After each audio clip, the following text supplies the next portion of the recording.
সবচাইতে বড় কলঙ্কিত অধ্যায় এই আয়না ঘরটা। আমি নিজে ছিলাম।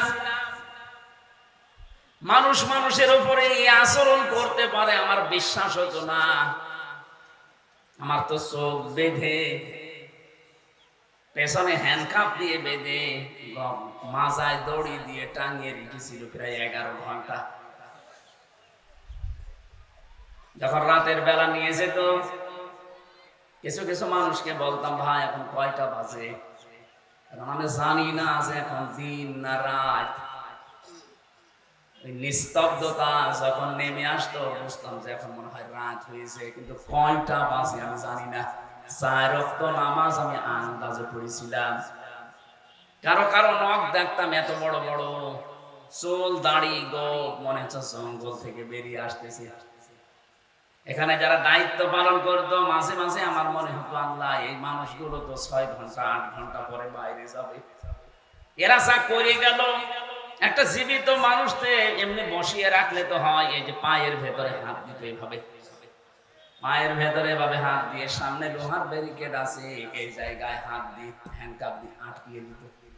আরে ভাই 2-5 ঘন্টা 10 ঘন্টা পরে তো মাজা ব্যথা হয়ে যাওয়ার কথা।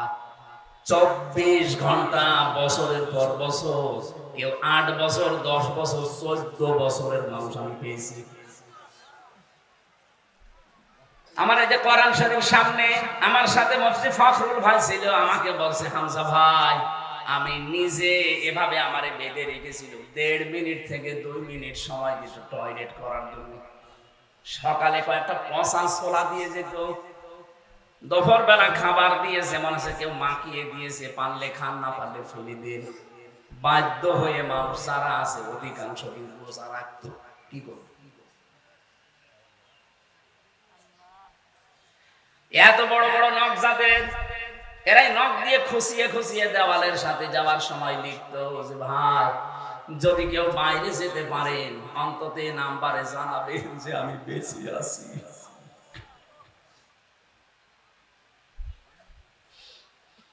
এখনো পর্যন্ত অনেকে জালেমের সাফাই গায় যে কি করেছি মানে আপনি কি করবেন? আর পৃথিবীর ইতিহাস পাল্টিয়ে দিয়েছেন।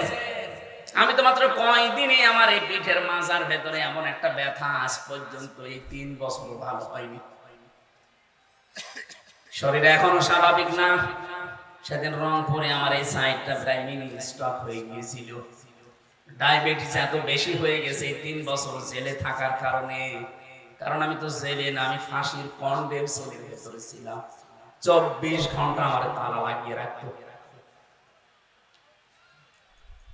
কি করেছিলাম বলেন তো? আমি শুধু কোরআনের কথাগুলো সহজ সরল ভাষায় যেই ফোর্সে আল্লাহ জানিয়েছে ওই ফোর্সে একটু বলতাম, এইটাই আমার অপরাধ। আমার রিমান্ডে 10 দিন একাধারে এই কথাই বলেছিল, হুজুর আপনার দোষ নেই আমরা জানি। আরে শয়তান, জানিস তুই আমারে ছেড়ে দে। উপরের নির্দেশ, আমরা যা বলতে বলছি এগুলো আপনি আকিজ গ্রুপের বিরুদ্ধে। আমি আকিজে চাকরি করতাম ওই সময়, আমি আকিজের খতিব ছিলাম। আকিজ গ্রুপের বিরুদ্ধে এই কথাগুলো, আরে দেশের বিরুদ্ধে এই কথাগুলো আপনাকে বলা লাগবে। কি আশ্চর্য! এত কথা বানিয়ে মিথ্যা কথা বলবো না। যদি না বলেন তাহলে আপনার বউকে তুলে নিয়ে আনবো। কোন কথা জবাব আছে? চরিত্র আছে? লাগবে না, এমনি বাড়ি খাস, আবার বাড়ি দেওয়ার দরকার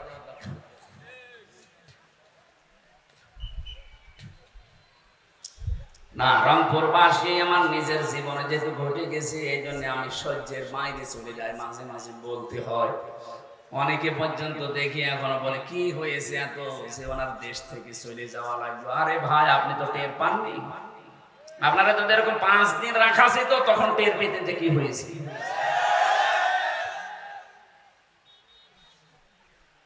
আলেমদের দায়িত্বে রাখতো বেশিরভাগ হিন্দুদেরকে, দেবদুলাল, সুব্রত, কুমার, এই সমস্ত মানুষদেরকে আমাদের দায়িত্বে বসিয়ে রাখতো।